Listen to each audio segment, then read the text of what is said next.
क्या गौतम अडानी के कहने पर लाया गया ट्रक और बस ड्राइवरों के लिए नया कानून? किसानों से उनकी खेती खरीदने की नाकाम कोशिश के बाद क्या अब अडानी ट्रक मालिकों और उनके ड्राइवरों से उनका पेशा छीनने की कोशिश में है? क्या अडानी को फायदा पहुंचाने के लिए ही गरीब ड्राइवरों पर जुर्माना लगाया जाएगा? क्या इसी वजह से उन्हें जेल भेजा जाएगा ताकि बीजेपी के जिगरी दोस्त को फायदा हो सके? हर किसी की नजर अभी बीजेपी के द्वारा लाए गए कानून पर ही थी, लेकिन लोगों को क्या पता था कि ये कानून अडानी को फायदा पहुंचाने के लिए लाया जा रहा है। एक खबर सामने आई जिसके बाद हिट एंड रन कानून की सच्चाई सबके सामने खुलकर आ गई कि आखिर क्यों सरकार ने बिना सोचे समझे, बिना गरीब लोगों की फिक्र किए इस नए कानून को बनाया है। दरअसल इकोनॉमिक टाइम्स इंफ्रा की एक रिपोर्ट सामने आई है जिसमें साफ साफ लिखा है कि गौतम अडानी लॉजिस्टिक्स क्षेत्र को बेहतर बनाने के लिए ट्रकिंग बिजनेस में प्रवेश करेंगे। लॉजिस्टिक क्षेत्र मतलब यानी कि जो सामान अर्जित करना, कैसे स्टोर करना है और कैसे फाइनल डेस्टिनेशन तक उसे पहुंचाना है, इस पूरी प्रक्रिया को लॉजिस्टिक्स कहते हैं। और इसी प्रक्रिया को बेहतर बनाने के लिए गौतम अडानी अब ट्रकों का भी बिजनेस करना चाहते हैं। मतलब देश की एक एक करके सरकारी चीजों पर स्वामित्व रखने वाले गौतम अडानी अब ट्रकों के बिजनेस में घुसने के लिए भी पूरी तरीके से तैयार हैं। हमारे देश में ट्रक ड्राइवर सुबह जल्दी हाईवे पर चलते हैं या रात को चलते हैं। ट्रक ड्राइवर जहां भी हाईवे पर रुकते हैं उन्हें ढाबों पर सभी सुविधाएं उपलब्ध होती हैं, जैसे खाना पीना, सोना, ट्रकों को धोने के लिए हेडपंप, मतलब बाकी जितनी भी सुविधाएं वो सब मिलती हैं।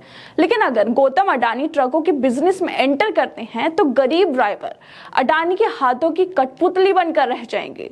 शायद इन ड्राइवर्स के लिए हॉल्टिंग सेंटर डेवलप करे जाए। हो सकता है कि हॉल्टिंग सेंटर पर ड्राइवर की ड्यूटी भी चेंज हो। मतलब ट्रक ज्यादा से ज्यादा चलना चाहिए, ज्यादा रनिंग, ज्यादा मुनाफा। अभी ट्रक 24 घंटों में ज्यादा से ज्यादा 12 से 15 घंटे की रनिंग कर पाते हैं। लॉजिस्टिक ऑर्गेनाइज होने के बाद 20 घंटे तक ट्रक रनिंग करेंगे। शायद इसी वजह से लोगों की फिक्र को छोड़कर सरकार अपने दोस्त को फायदा पहुंचाने के लिए ऐसे कानून ला रही है। पहले किसानों से उनकी खेती खरीदने के लिए कानून लाए गए जिनको लेकर किसानों ने महीनों तक प्रदर्शन किया, फिर कहीं जाकर उन्हें रोका गया और साथ में ये भी बोला गया कि सरकार जो कानून लेकर आई है वो लोगों को समझ ही नहीं आए। लेकिन अब फिर एक बार ड्राइवरों के लिए कानून लाया गया जिसमें उन्हें 7 लाख रुपए का जुर्माना और 10 साल की सजा का तोहफा दिया गया। लेकिन फिर भी क्यों लोगों ने इन कानूनों के खिलाफ प्रदर्शन करना शुरू कर दिया? आखिर क्या वजह है कि सरकार जो कानून लेकर आती है वो लोगों को पसंद नहीं आते, लेकिन कारोबारियों को वो खासे पसंद आते हैं? और अब इस बार फिर वही हुआ। मोदी सरकार अडानी की सहूलियत के लिए कानून लेकर आई ताकि गरीब ड्राइवर अपना धंधा छोड़कर सेठ की नौकरी करने को विवश हो जाए। शायद इसी वजह से सारा तमाशा किया जा रहा है। खैर दोस्तों, आप लोगों को क्या लगता है कि किसानों के लिए नए लाए गए जो कानून हैं वो किस तरह से, जो हिट एंड रन कानून है वो क्यों लाया गया है?